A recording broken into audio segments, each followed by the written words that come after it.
So what you see here is the map with the main Australian penal colonies and settlements. So they started here around Sydney, and then okay, so you have Norfolk Island here, and here you have what is now Newcastle. So Newcastle was created because, well, the convicts, some of them were doing fine after the end of the sentence, but others, they just reoffended. So what do you do if you have people reoffending? Well, you have to create a new jail. So they did so in Newcastle. So Newcastle was not too far away, but not too close to Sydney. That's why it was chosen. Okay, so I'm just going to show you what Newcastle looks like today. Oh, that's Brisbane, sorry. Okay, that's where Newcastle is. Okay. Don't need this sound there. So if you can't hear my voice during the video, it's just that I don't really know what I'm doing with my computer.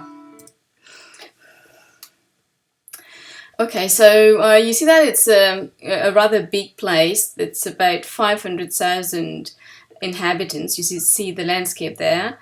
So it has become an interesting city to live in. See the pier there, etc.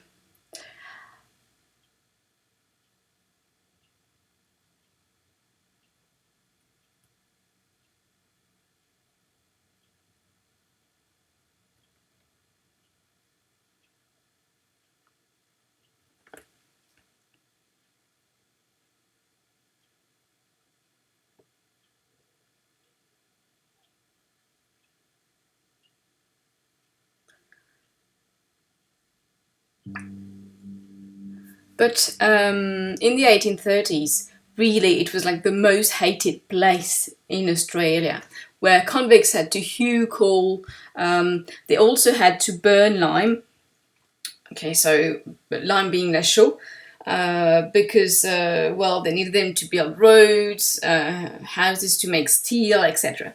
And they would also be compelled to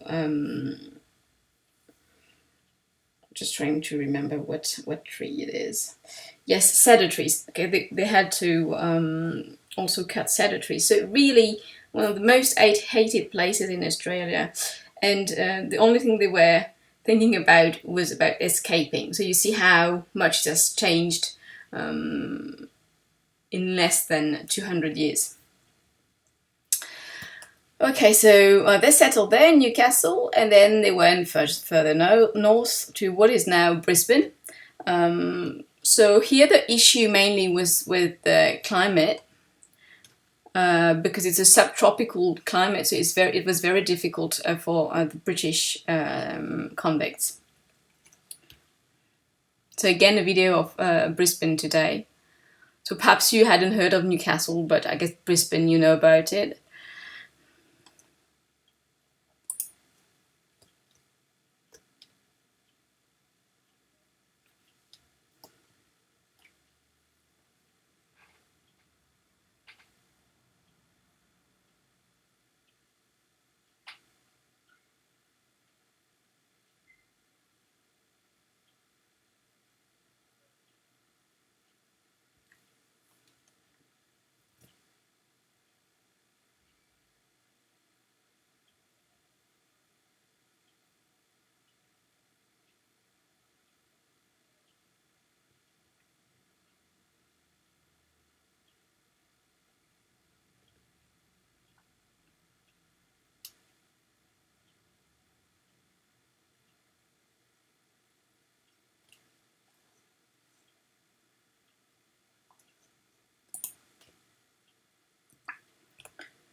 Right.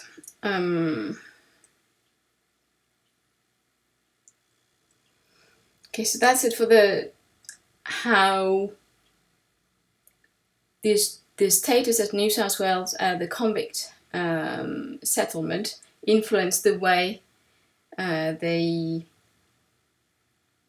settled in the different areas of the country. So I'm going to move on now to settlement and geopolitics. All right, so you see here where the British mainly lived. Okay, so you've got different areas there. And what you need to know is that the settlements were mainly due to the rivalry with France. Okay, so you had France being the main rival. You have sorry, where's the Napoleonic Wars there? Okay, never mind. So you have to keep in mind that France was British sworn enemy, and they were visiting this area there. Okay, they were trying to map Tasmania, and so as soon as they saw that, the British just followed the French ships and made sure that they had actual settlements there, and that's the same thing here. Okay, so everywhere that where the French were trying to well, every time the French showed interest in a place, the British would go there and create a settlement. What about settlement and trade? Okay, so what you need to know here is that starting in 1819, the British possessed Singapore, and this led to a sharp increase in trade with Asia. Because I don't know if you remember, but all this area there was full of Dutch trading posts, and so that was the first one that was British. And so it really changed a lot of things for Britain. So to give you an idea, in 1814, Great Britain exported 104,000 pounds of cotton goods to Mauritius, the Indonesian archipelago, Philippines and Canton. And 2 years after they got Singapore, this was multiplied 11-fold. So you see the increase, really a significant increase. So what they thought was, oh, that is very good for business. Why not put trading posts here and here? Because I don't know if you remember, but you had the Trepang trade. Okay, that the Macassan traded with the Aborigines here, and then they were selling the sea cucumber to the Chinese. So the British thought, if the Macassan are going here, we could put trading posts there, and so that would bring in more trade for our country. Okay, so that's the two forts that were created, Fort Dundas and Fort Wellington. So what they did is that they brought convicts from Sydney. Didn't go very well.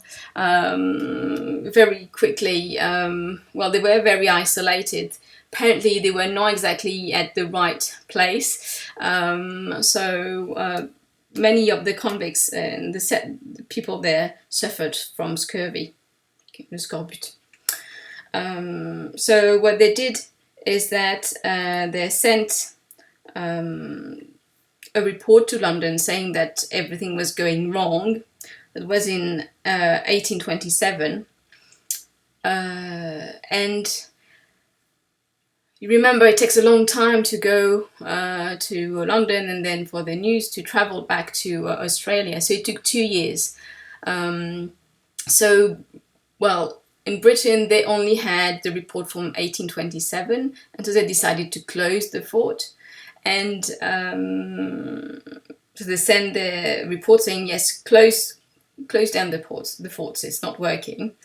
But when they received it, It was 1829, and by then many Asian Zhongs had come to trade with the British, but it was too late. Okay, they were told to close the fort, so they closed it. So again, you see how distance is influencing the development of Australia. Right, so what you need to keep in mind here is that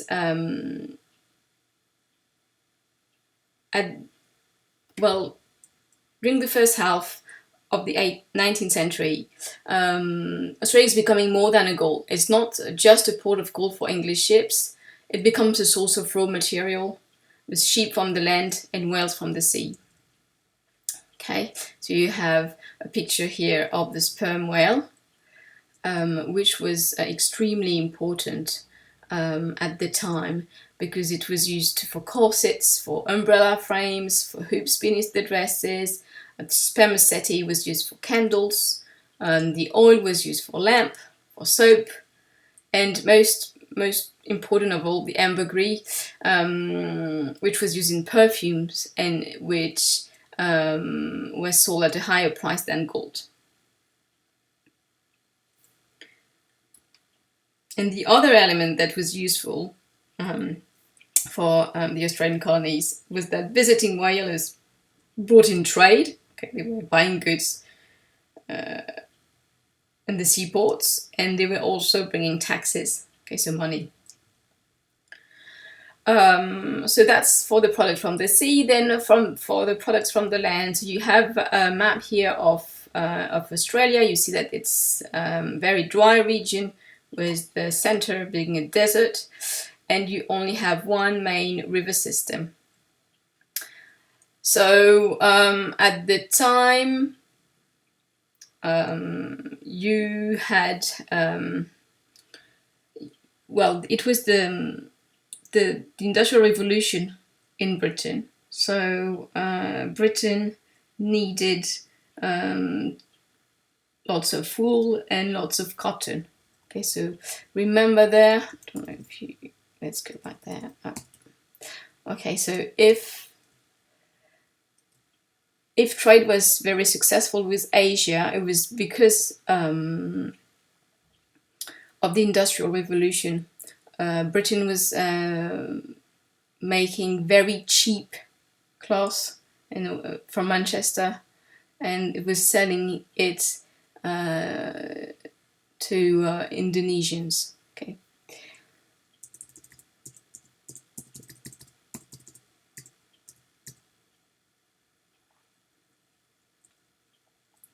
Okay, so obviously in a very dry region, you can't grow cotton, but you can raise sheep. Okay, that's what they did. There are issues though with sheep.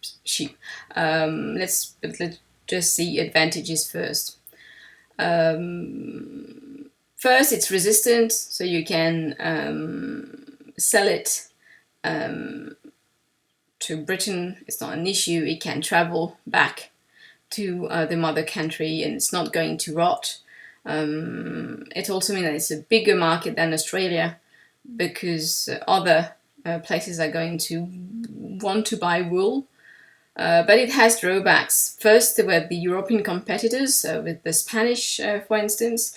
But honestly, rather quickly, Australia did better than the Europeans. And it's also very expensive to import sheep. Okay, because what happens is that they take a lot of space on the ship, and they also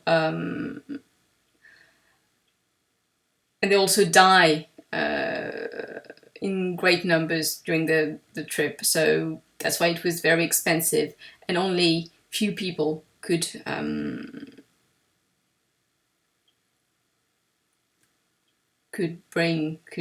buy